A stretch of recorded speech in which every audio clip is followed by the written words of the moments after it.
So could you please share your name and a description of your professional background and the courses you teach? Sure. My name is Casey LaMarca. I'm an associate creative director at Southern New Hampshire University, focusing on marketing, and I'm also an adjunct instructor. I teach on campus and online.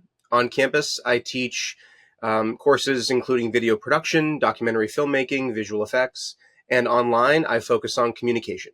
So in your experience, what are the main reasons students might receive poor grades in college? If you're taking an online class, let's say at Southern New Hampshire University, each assignment has what we call a grading rubric. And there it will lay out all the steps that you need to take to complete it.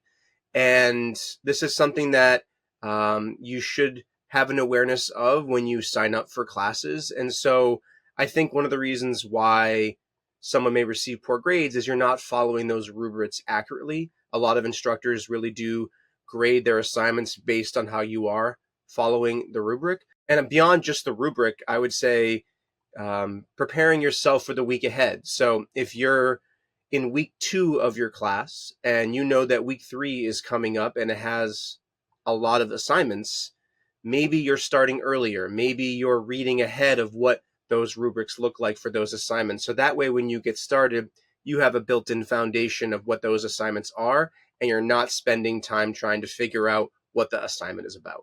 So what would you say are the most important steps to take if you want to get good grades in college? The first step to take if you want to get good grades in college is preparation. If you're in a class that is 8 weeks long, 10 weeks long, depending if you're getting your bachelor's or master's degree, what does it look like? What weeks in that class have the most work? Are you able to be proactive in getting yourself ready for those very busy weeks? And I think that's where, as an instructor, I see students struggle the most is the first 2 or 3 weeks maybe in a class, they seem to be on a good pace. They're getting their assignments on time. Then there's that 1 week where maybe a main project is due or a milestone. And that's where they start to struggle because the workload starts to increase. But if you're able to stay ahead of the curve, if you're able to help yourself out by getting ready sooner, I would say be prepared and don't forget to ask questions. You have a lot of support, whether you're reaching out to your advisor or your instructor. You'd be surprised how much they want to help you. So what advice would you give to someone who wants to improve their overall grade in a course they're currently taking? Let's say you're in a class and right now you're struggling with a grade. It happens. Don't get discouraged. That's the first thing that I would say. You have support and people want to see you succeed. Don't let one bad grade turn into 2 bad grades. If you want to improve your grades, the way that Dorothy followed the Yellow Brick Road in The Wizard of Oz, follow the grading rubric. It's your North Star to keep you on track for your best chance of success. And one thing I'll always say too, try and get your assignments in on time. But remember, a late assignment is better than a missed assignment. So look into the late policy of what your school has and don't be afraid to say, hey, you know what? I might have missed that deadline. What can I do to make it up? Some schools are stricter than others, but a late assignment is better than a missed assignment.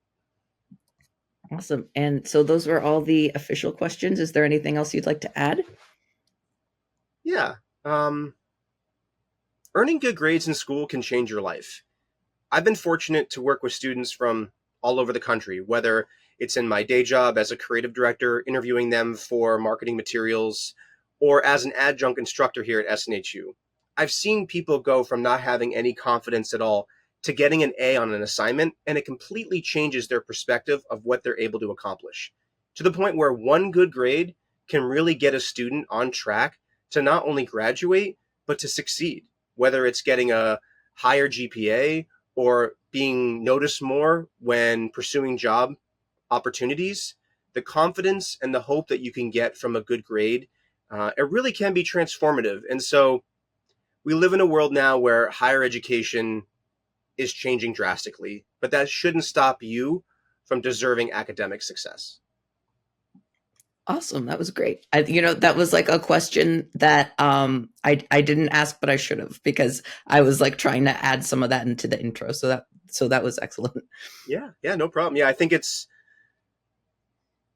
I know that grades can be a subject that isn't the most interesting for a lot of people, but it really is the foundation of what you need to do to succeed in college. And There is a huge difference between being an instructor on campus and online. I think to help students get good grades on campus, you have to, really get to that one-on-one level with them. They may be younger in their life, more traditional age for a college student. So they really look up to you in a way where what you say, they really see a lot of value in it.